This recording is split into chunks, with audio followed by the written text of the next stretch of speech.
हम लोग अपने सीखने की प्रक्रिया की शुरुआत करते हैं। आज के सेशन में हम लोग एक इंट्राडे सेटअप पे बात करेंगे। इस कॉन्सेप्ट पे मैक्सिमम इंट्राडे ट्रेडर लॉन्ग की पोजीशंस या शॉर्ट की पोजीशंस को ट्रेड कर रहे होते हैं इंट्राडे में। स्विंग में भी आप इसको बहुत बेहतर तरीके से यूज़ कर सकते हैं। और सबसे बड़ी बात, यहाँ पे जब आप अपनी पोजीशंस को बना रहे होंगे, जब एग्जीक्यूशन चल रहा होगा, तो आपको बहुत क्लैरिटी होगी कि आपके टारगेट क्या रहने वाले हैं और एसएल की पॉसिबिलिटी बिल्कुल ना के बराबर होगी, क्योंकि हम पूरी तरीके से प्राइजेक्शन के बिहाफ पर अपनी पोजीशन को प्लान करेंगे। ठीक है, तो एक एक पॉइंट को बहुत ध्यान से सुनिएगा लास्ट तक। दूसरी बात, मैक्सिमम हम लोग जो स्ट्रेटजीज को सीखते हैं ना, वो ऑप्शन बायर्स के लिए डिज़ाइन की जाती हैं कि ऑप्शन बाइंग इंट्राडे में कैसे होगी। लेकिन कई ट्रेडर्स सोचते हैं कि अगर आपके पास फंड कम है, कि आपके पास 50,000 रुपया है, 1 लाख रुपया है, तो आप सिर्फ ऑप्शन बाइंग ही कर सकते हैं, इक्विटी बाइंग नहीं कर सकते। उसके लिए आपके पास विकल्प है। डिस्क्रिप्शन में आपके पास मोतीलाल के डीमेट का लिंक मिलेगा। उसमें आप जब इक्विटी बाइंग करते हैं तो आपको होल्डिंग के लिए 5x तक के मार्जिन मिल जाते हैं, कि अगर आपके पास 50,000 का फंड है तो आज आपने कोई पोजीशन लिया, उसको आप कल भी ले जा सकते हैं। ये मैं इस वजह से बता रहा हूँ, जो मैं कॉन्सेप्ट बता रहा हूँ वो इक्विटी में आपका काम आएगा। इक्विटी में मैक्सिमम आप उस पर ट्रेड करेंगे, तो आप इक्विटी में कम फंड से, अगर आप 50,000 कैपिटल है तो 2 लाख तक का आप अपनी क्वांटिटी उठा सकते हैं, उसको होल्ड करके ले जा सकते हैं, 3 महीने तक रख सकते हैं। 3 महीने बाद एक बार आपको एग्जिट करके दोबारा करना होता है, क्योंकि 3 महीने में सेबी का क्या है, सेटलमेंट होता है। जो आपके फंड रिफ्लेक्ट हो जाते हैं ना, जो अनयूज फंड होते हैं आपके डीमेट, वो आपके बैंक अकाउंट में भेज दिए जाते हैं। इस वजह से 3 महीने के बाद अपनी पोजीशन को रोल ओवर कर लीजिए, स्क्वायर ऑफ करके दोबारा बना लीजिए। ठीक है, अगर आपको बड़ा होल्ड करना है। हालांकि जो चीज़ें मैं आपको बता रहा हूँ इसमें आपका holding period max to max 2 session 3 session. अगर आप डेली टाइम फ्रेम पे काम कर रहे हैं तब आपका कहीं 15 से 20 सेशन। ठीक है, तो टाइम फ्रेम का चुनाव आपको करना है। तरीका क्या होगा वो मैं आपको बता रहा हूँ। इंट्राडे में बहुत बेहतर तरीके से काम करता है, बस आप देखिए कि काम कैसे करना है, समझिए।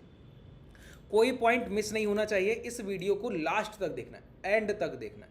पहला काम हमको क्या करना होता है एज अ ट्रेडर, हमारा पहला काम होता है आइडेंटिफिकेशन। जैसे हम बाजार में बैठे तो हमको पता होना चाहिए, पहचान होनी चाहिए कि इंट्राडे में डोमिनेटिंग कौन है, डोमिनेशन कौन कर रहा है, ये हमको पता होना चाहिए। ठीक है, जैसे कि अगर प्राइस का ट्रेंड हायर साइड है तो हमको पता होना चाहिए कि प्राइस का ट्रेंड हायर साइड है। ठीक है, अगर प्राइस हायर साइड चल के जा रहा है तो हमको पता होना चाहिए कि प्राइस हायर डायरेक्शन मोमेंटम में है। कैसे पता लगेगा? प्राइस बोलेगा ना कि मैंने एक हाई बनाया, रिट्रेसमेंट किया और पिछले हाई को ब्रेक करने से पहले पिछला हाई ब्रेक कर दिया, पिछला लो ब्रेक करने से पहले मैंने पिछला हाई ब्रेक कर दिया, और यही पोजीशन लगातार कंटिन्यू होती जाएगी। इस तरीके से प्राइस पिछले हाई के ऊपर थोड़ा थोड़ा निकलता रहेगा और प्रीवियस लो को लगातार सेफ रखेगा।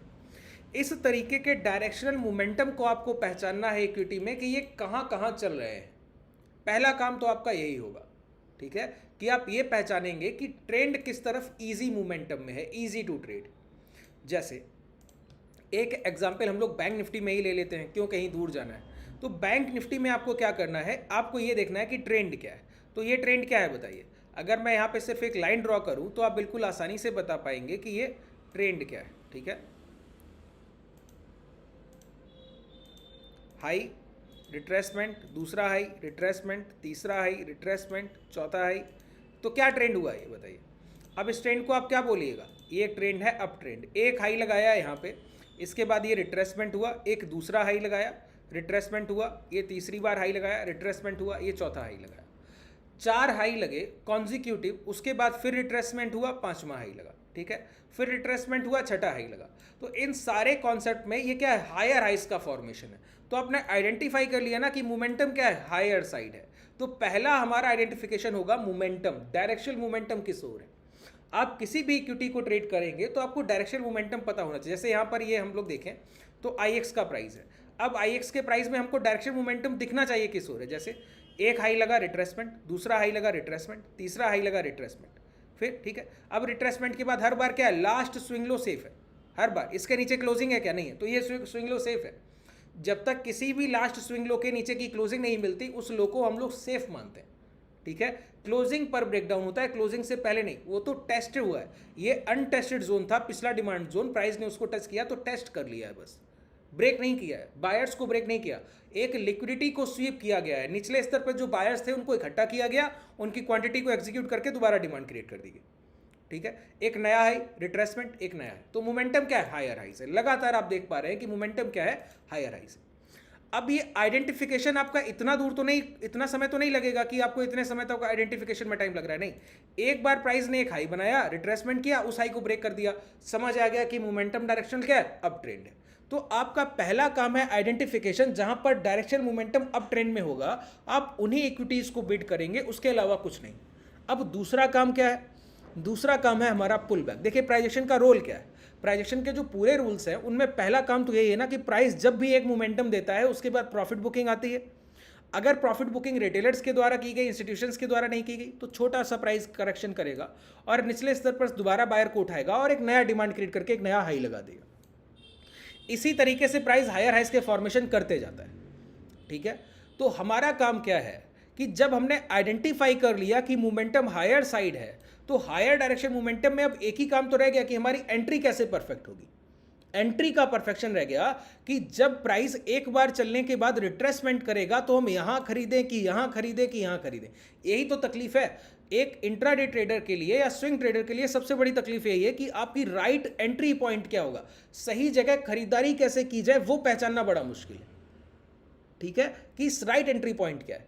अगर आपका राइट एग्जीक्यूशन हो जाए तो उसके बाद आपके एसएल प्लानिंग बेहतर रहती है।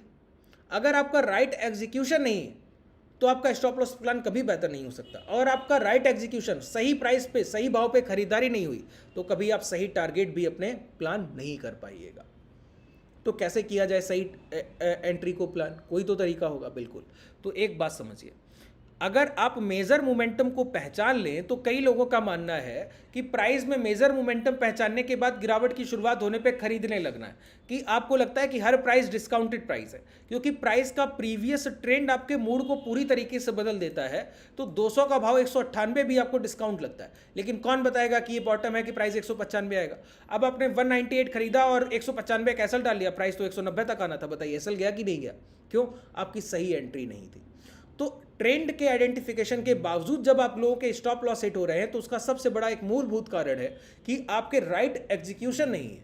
अगर आप सही जगह पर अपनी एंट्रीज को प्लान करने लगे, उसके बाद आपको कभी भी कोई दुविधा नहीं रह जाएगी किसी भी टारगेट को अचीव करने में। कैसे प्लान किया जाए, फिर क्या तरीका है कि सही ट्रेड को प्लान कर लिया जाए? तो उसके लिए बहुत ध्यान से सुनिए। अब हम लोग एक कॉन्सेप्ट पे बढ़ते हैं। पूरा आपके पास एक ट्रेड प्लान होगा और उसी ट्रेड प्लान को आप ट्रेड करेंगे, उसके अलावा कुछ भी नहीं, ठीक है। थोड़ा सा हम लोग चार्ट को किनारे करते हैं और अपने कॉन्सेप्ट को समझते हैं। ये एक मैं हायर हाइज का फॉर्मेशन बना रहा हूं,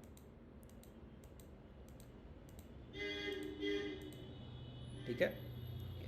ये आपके सामने एक हायर राइज का फॉर्म। अच्छा, हायर राइज के फॉर्मेशन का मतलब हुआ कि एक हाई को ब्रेक करके, सॉरी,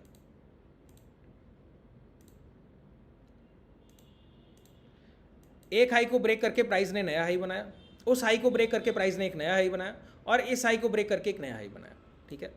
अब हमको कभी भी टॉप पे बाइंग नहीं करनी कि ये हाई ब्रेक हुआ, प्राइस चल रहा था, आपने बीच में कहीं खरीद लिया, नहीं, इस तरीके से नहीं। आपको वेट करना है कि प्राइस अपने रिट्रेसमेंट की शुरुआत करे, ठीक है। अच्छा, जब कोई प्राइस हायर हाइस के फॉर्मेशन में हो या लोअर लोस के फॉर्मेशन में हो तो ट्रेंड रिवर्सल और रिट्रेसमेंट में एक पॉइंट को ध्यान रखिए, जब तक last consecutive 2 swing low break नहीं हो जाएंगे तब तक आप कभी भी ट्रेंड को रिवर्स नहीं मानेंगे, उसको आप रिट्रेसमेंट में गिनेंगे। जैसे प्राइस ऊपर चल के गया, ये जब तक इसके लास्ट 2 स्विंग लो ब्रेक नहीं हो जाते तब तक आप क्या सोचेंगे कि ये अभी भी खरीदारों की पकड़ में प्राइस है, सेलर्स इसको डोमिनेट नहीं कर रहे हैं, यहां पर हमारा सेल ऑन राइज नहीं है, बाई ऑन डिप है। तो क्या है? रिट्रेसमेंट की खरीदारी का अवसर दिया जाता है। अगर प्राइस अप ट्रेंड में है और अप ट्रेंड का प्राइस अपने जब तक लास्ट 2 स्विंग लो ब्रेक नहीं करेगा तब तक हमको सिर्फ खरीदारी के अवसर ढूंढने हैं, बिकवाली के अवसर नहीं ढूंढने हैं। वन टाइम वन माइंडसेट, ध्यान कीजिए, लगातार इसी वजह से सिखा रहा हूं, हर कॉन्सेप्ट एक दूसरे कॉन्सेप्ट से जुड़ा है। इन सेशंस को जो ट्रेडर रेगुलर फॉलो कर रहा है वो इस चीज़ को बहुत बेहतर समझेगा कि जब मैं डेली एनालिसिस की सीरीज करता हूं तो जितने कॉन्सेप्ट मैं इंडिविजुअल सिखाता हूं उनको एक जगह आकर एक पॉइंट पे मिला देता हूं, ठीक है। एक एनालिसिस में आपको सब कुछ देखने को मिलेगा, कंसोलिडेशन भी वहीं पे एनालिसिस में देखने को मिलेगा, टारगेट के लिए फिबोनाची रिट्रेसमेंट का भी हम लोग वही यूज़ कर रहे होंगे, मूविंग एवरेज से आप बायर और सेलर के एवरेज को क्रॉस भी कर रहे होंगे, तो मल्टीपल कंफर्मेशन पे काम कर रहे होते हैं, ठीक है। जितना बेहतर आप खुद पर बिलीव कर पाएंगे उतनी बेहतर आप अपनी पोजीशंस को प्लान कर पाइएगा ना सर। अगर आपको पता ही नहीं कि आपको क्या प्लान कर रहे हैं, सही प्लान कर रहे हैं, कैसे आप सही अच्छा पैसा एक्यूमुलेट कर पाएंगे, अच्छी क्वांटिटी कैसे उठा पाइएगा?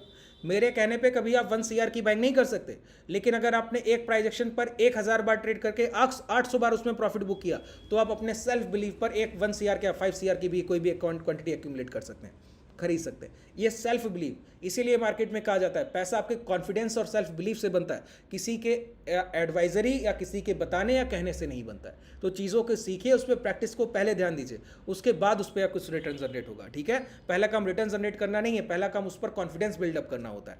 अब देखिए, जब तक प्राइस अपने कॉन्जिक्यूटिव 2 स्विंग लो ब्रेक नहीं करेगा अप ट्रेंड का प्राइस, तब तक आप उसको रिवर्सल नहीं मानेंगे, बायर्स की पकड़ का प्राइस नहीं मानेंगे। इसी तरीके से लोअर लोज के फॉर्मेशन जब हो रहे होंगे तो कॉन्जिक्यूटिव 2 स्विंग हाई ब्रेक जब तक नहीं हो जाते, तब तक आप उसको बायर की पकड़ का प्राइस नहीं मानेंगे। अभी भी सेलर्स की तरफ आप सेल ऑन राइज ही ढूंढ रहे होंगे कि प्राइस जब भी सर उठा रहा है तो उसको बेचने का मौका मिले, किसी भी रेजिस्टेंस के पास कोई रिवर्सल मिल जाए। ठीक है, इसका मतलब है एक हायर डायरेक्शन मोमेंटम में जो भी बायर साइड अपॉर्चुनिटी मिलेगी, इस हायर हाइस के प्राइस में ये जो लोअर हाई लग रहा है ना, हायर लो HL, ये भी HL हायर लो, पिछले लो से एक ऊपरी स्तर का बनाया गया लो हायर लो, पिछले हायर लो से एक और ऊपरी स्तर का बनाया गया लो हायर लो। ठीक है, तो जितने ये हायर लोज लगते जा रहे हैं, इन हायर लोज में 2 लास्ट स्विंग लो जब तक ब्रेक नहीं होंगे पूरी तरीके से, तब तक रिवर्सल नहीं।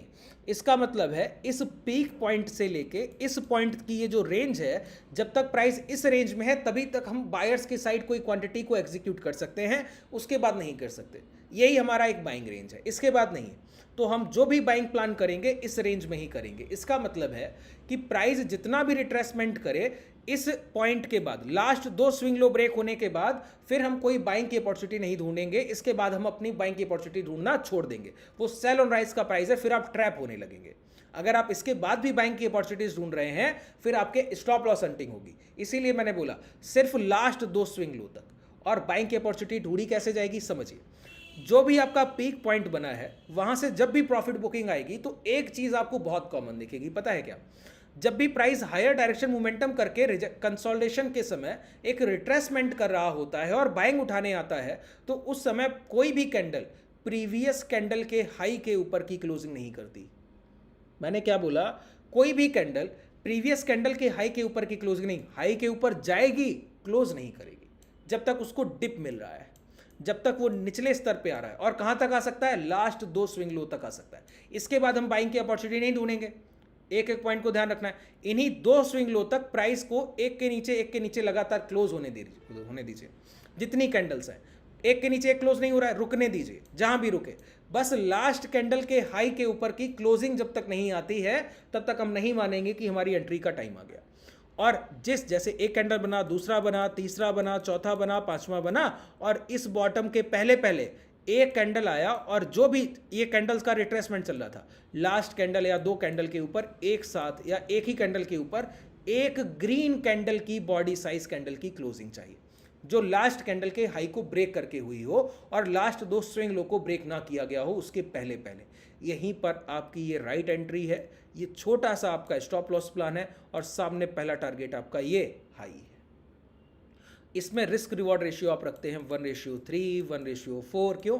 एसएल एरिया सिर्फ एक कैंडल का है और रिट्रेसमेंट तो ये 4-5 कैंडल का हुआ है, पूरा प्राइस को चल के जाना है। हालांकि इसको ब्रेक करके और ऊपर जाना है, लेकिन जो मिनिमम आपको बहुत शार्प मोमेंटम मिलेगा वो इतना तो मिलेगा ही मिलेगा। तो रिस्क वर्सेस रिवॉर्ड आपका बहुत बेहतर है। इंट्राडे में भी यही आपको फॉलो करना है। 15 मिनट का टाइम फ्रेम लगा लिया, या 10 मिनट या 5 मिनट का टाइम फ्रेम, जो भी टाइम फ्रेम आप यूज करें, उसमें आप देखेंगे हायर हाइस के फॉर्मेशन। हायर हाइस के फॉर्मेशन के बाद 2 कॉन्जिक्यूटिव स्विंग लो से पहले रिवर्सल देखेंगे, रिट्रेसमेंट, और लास्ट कैंडल के ऊपर जैसे ही ये कैंडल क्लोज किया, बाइंग करेंगे, एसएल नीचे, और आपके सामने टारगेट होगा। बहुत सिंपल ट्रेड प्लान को ट्रेड करना सीख लीजिए, उतना ज़्यादा आप अच्छे से इस बाजार को बेहतर ट्रेड कर पाइएगा। बहुत सिंपल ट्रेड प्लान है। अब इसको हम लोग प्रैक्टिकल रूप से कहीं ना कहीं देखने की कोशिश करते हैं। एक्स का चार्ट हम लोग देख रहे थे, ट्रेंड हायर साइड था, यही चीज़ें हम लोग प्लान कर रहे थे। चलिए देखते हैं। ये डाउन साइड हमको पहला मोमेंटम मिला, प्राइस ऊपर गया, एक डिप, दूसरा ऊपर गया, दूसरा डिप, तो एक स्विंग लो ये और दूसरा ये लगभग एक जैसे स्विंग लो। ठीक है, तो इसके पहले का स्विंग लो हमारे लिए, तो एक स्विंग लो ये हो गया, दूसरा स्विंग लो ये होगा, ये हायर हाइस का फॉर्मेशन हो गया। ठीक है, प्राइस ने क्या किया? यहां से करेक्शन की शुरुआत की, एम फॉर्मेशन बना, करेक्शन की शुरुआत की। मैंने क्या कहा? किसी भी एक कैंडल के ऊपर आपको एक ग्रीन बॉडी साइज अच्छी क्लोजिंग चाहिए, और लास्ट कैंडल के ऊपर प्राइस चल के जा सकता है, क्लोजिंग नहीं करेगा। लास्ट कैंडल के ऊपर प्राइस चल के जा सकता है, क्लोजिंग नहीं करेगा। बहुत ध्यान से देखिए एक एक पॉइंट को, मैं जल्दी बताता हूं सर, चीज़ों को टाइम लेके बताने का कोई औचित्य नहीं है। जो चीज़ मैं आपको 1 घंटे में समझाऊंगा उसको अगर मैं 15 मिनट में आपको बता सकता हूं तो आपके टाइम की बचत हो रही है, और आप उतना समय अपने प्रैक्टिस में जाकर कुछ प्रीवियस चार्ट्स को एनालिसिस कर पाएंगे और डेटा को देख पाएंगे, अगली पोजीशंस को आगे वाले सेशंस के लिए पहले से एक वॉच लिस्ट तैयार कर पाएंगे। वॉच लिस्ट कैसे तैयार करते हैं इसके लिए आप लोग कमेंट सेक्शन में रिक्वेस्ट कीजिएगा। डिस्क्रिप्शन में टेलीग्राम का लिंक है, उसको ज्वाइन करके भी आप वहाँ से डायरेक्टली पोजीशन को बता सकते हैं, मैसेज करके बोल सकते हैं कि आपको वॉच लिस्ट के भी ट्रेड प्लान चाहिए, कि वॉच लिस्ट बनाते कैसे इंट्राडे या स्विंग के लिए, तो वो भी मैं आपको बताऊंगा। ठीक है, चलिए यहाँ पे ये क्या हुआ, इसके ऊपर प्राइस गया, देखिए लास्ट कैंडल के हाई ऊपर गया, क्लोज किया क्या नहीं, इस कैंडल के ऊपर प्राइस चल के गया, क्लोज किया क्या नहीं, तो अब हमारे करेक्शन की शुरुआत हुई, रिट्रेसमेंट। और हमको क्या देखना है, प्राइस तो चल के गया, तो हमको डिमांड देखनी है कहाँ से दोबारा प्राइस उठेगा, यही देखना है। तो ये देखने के लिए हम क्या करेंगे, वेट करेंगे कि प्राइस एक बॉटम बनाए। तो देखिए यहाँ से लेकर यहाँ तक आप सारी कैंडल्स पे नज़र डालिए, क्या कोई भी कैंडल अपने प्रीवियस कैंडल के हाई के ऊपर क्लोज कर रही है क्या, नहीं कर रही। जब नहीं कर रही है तो हम बाइंग नहीं करेंगे। यहाँ पर ये लास्ट कैंडल बना, इसके नीचे भी क्लोजिंग नहीं, इसके ऊपर भी क्लोजिंग नहीं, इस कैंडल ने ऊपर जाने की कोशिश की, क्लोज नहीं किया। इस कैंडल ने क्लोज किया, लेकिन इस कैंडल में अपर विक का साइज बड़ा है। ये हो गया कि इस कैंडल के ऊपर क्लोजिंग में अपर विक का साइज बड़ा है, तो अपर विक का साइज बड़ा मतलब सेलर का साइन, तो खरीदारी की जा सकती है, लेकिन रिस्क बहुत बड़ा है। रिस्क लेंगे क्या, नहीं लेंगे ना सर, हम लोग रिस्क लेने वाले लोग कहाँ हैं, है ना। तो क्या करेंगे, एक अच्छी बॉडी साइज कैंडल का वेट करेंगे। अब ये कैंडल बना और 151 पे क्लोज किया। अब आप अपना एसएल इस कैंडल के नीचे या इस स्विंग लो के, जहां आप प्लान करना चाहें वहां कर सकते हैं। आपका पहला टारगेट हिट होता है 151 के बाद 166, 14 पॉइंट IEX में। बात क्लियर हो रही है। 151 का प्राइस अगर 14 पॉइंट आपको दे रहा है, नियर अबाउट 8 to 9% रिटर्न है। टाइम कितना लग रहा है बताइए, एक सेशन और दो सेशन 2 दिन के अंदर आपको 8 से 9% का मोमेंटम IEX इसी प्राइस एक्शन पे देखे जाता है। ये एक बार की बात नहीं है, ये बार बार आप इसी तरीके से प्राइस को ट्रेड होते हुए देखेंगे, इसके अलावा कुछ नहीं। एक बार इंडेक्स को बहुत लोग ट्रेड करते हैं, इंडेक्स में हम लोगों ने इस पूरे रेंज को देखा था ना, इस रेंज को दोबारा से एनालाइज करते हैं। एग्जाम्पल मैं ज़्यादा नहीं देता हूँ, आप लोग अपने एग्जाम्पल्स को खुद देखिएगा, वो ज़्यादा बेहतर आपको काम करेगा, है ना। देखिए प्राइस ने क्या किया, डिप ले रहा है, अब ट्रेंड है ना, अब ट्रेंड का प्राइस यहाँ पे एक हाई लगा है, हाई के बाद देखिए क्या कोई भी क्लोजिंग प्रीवियस कैंडल के हाई के ऊपर की क्लोज कर रहा है क्या, नहीं कर रहा है, नहीं कर रहा है, नहीं कर रहा है। यहाँ पे ये देखिए, यहाँ पर इस कॉन्सेप्ट को समझिए, मैंने क्या बोला कि लास्ट कैंडल के हाई के ऊपर क्लोजिंग चाहिए, लेकिन जो इम्पैक्ट ऑफ डिमांड है, अगर वो एक कैंडल में ही पूरा खत्म हो गया, और स्विंग हाई का तो हमारा टारगेट होता है, तो वहीं आप अब खरीदारी करने की कोशिश कीजिए। फिर आप क्या ही टारगेट लीजिएगा, जब आपका ऐसा ले रही है इतना, फिर आपको पोजीशन नहीं, क्योंकि इंपैक्ट ऑफ डिमांड खत्म हो गया। ऐसा नहीं प्राइस यहाँ से चल के नहीं जाएगा, उसको आप जैसे डेली टाइम फ्रेम में, इंट्राडे में आप एंजॉय करेंगे कि 47,200 का प्राइस 48,100 तक चल, वो आप ठीक है, वो बात अपनी जगह कि मोमेंटम मिल रहा है, लेकिन इसको आप ट्रेड नहीं कीजिएगा। एक बड़ी कैंडल का ब्रेकआउट, कि एक ये आपका ब्रेकआउट प्राइस है, एक कैंडल बन रहा है अनयूजुअल साइज का, कि 8% या 10% की कैंडल से ब्रेकआउट, कभी खरीदारी मत कीजिए। उस कैंडल के बॉटम के पास प्राइस आने दीजिए, तब दोबारा डिमांड उठेगी जो ब्रेकआउट प्राइस है, ध्यान रखा कीजिए। ये बेसिक प्राइस एक्शन रूल है, ये कोई भी सेटअप को आप ट्रेड करेंगे, ये चीज़ें कॉमन है, ठीक है, इनको आप नहीं भूलेंगे। यहाँ पे देखिए, अब इस कैंडल से इतना बड़ा ब्रेकआउट हो गया, अगर यही कैंडल से एक छोटा मोमेंटम देता तो हमारे लिए ये मोमेंटम अच्छा होता है ना। फिर छोटा सा रिस्क, एक बड़ी डिमांड, ठीक है। फिर दोबारा वही प्राइस कर रहा है क्या, नीचे नीचे नीचे नीचे नीचे, एक भी कैंडल की क्लोजिंग नहीं। लास्ट कैंडल के हाई के ऊपर यहाँ क्लोजिंग मिली, लेकिन क्या, इन्वर्टेड हैमर, अपर विक बड़ा, इस कैंडल की क्लोजिंग बेहतर मिली, यहाँ पर एंट्री, इसके नीचे स्टॉप लॉस डाल लीजिए, इसका नीचे, अब आपके सामने टारगेट है। सिंपल पोजीशंस को ट्रेड करना सीख लीजिए, इससे बेहतर आप कुछ भी नहीं पाएंगे इस बाजार में। सिंपल पोजीशंस पे काम करना सीखिए, ठीक है। जितनी बार आप ऐसे काम करेंगे, आपको कभी भी निराशा हाथ नहीं लगेगी। ये आपका करेक्शन के बाद इस हाई के ऊपर ये क्लोजिंग मिलने लगी, एंट्री लीजिए, आपके सामने टारगेट। जितनी बार आप काम करेंगे उतनी बार प्रॉफिटेबिलिटी देखने को मिलती है, सिंगल टाइम में उतनी बार। ये प्राइस चल के गया, यहाँ पे correction, last swing low break होने से पहले प्राइस ने इस कैंडल के हाई के ऊपर ये क्लोजिंग दे दी, एंट्री कीजिए, आपके सामने टारगेट, प्राइस दोबारा उसी को टच करे दोबारा। तो आप जितना बेहतर इन पोजीशंस पे काम कीजिए। एसएल हंटिंग होती ही नहीं है, रेयर है। क्यों, ये लास्ट कैंडल की हाई वही ब्रेक करते हैं जो इंस्टीट्यूशन, जब प्राइस रिजेक्शन ले रहा होता है हायर लेवल से और रिट्रेसमेंट कर रहा होता है, तो निचला स्तर का जहाँ बॉटम बनता है, वहीं से लास्ट कैंडल के हाई के ऊपर डेली टाइम फ्रेम की क्लोजिंग मिलेगी, उसके पहले नहीं। अच्छा, इसको आप आवरली टाइम फ्रेम पे भी ऐसे यूज़ कर सकते हैं, 5, 10, 15 मिनट के टाइम फ्रेम पे भी ऐसे यूज़ कर सकते हैं। बस ट्रेंड का आइडेंटिफिकेशन सही होना चाहिए। ट्रेंड को पहचान लिया, उसके बाद खूब ट्रेड कीजिए। ठीक है, चलिए इस सेशन में कोई भी डाउट रह गया हो तो मुझे नीचे कमेंट सेक्शन में बताइएगा। आप हमसे जुड़ना चाहें तो डिस्क्रिप्शन में आपके पास टेलीग्राम और व्हाट्सएप कम्युनिटी के लिंक है, वहाँ से जुड़ सकते हैं। शुभ रात्रि, धन्यवाद।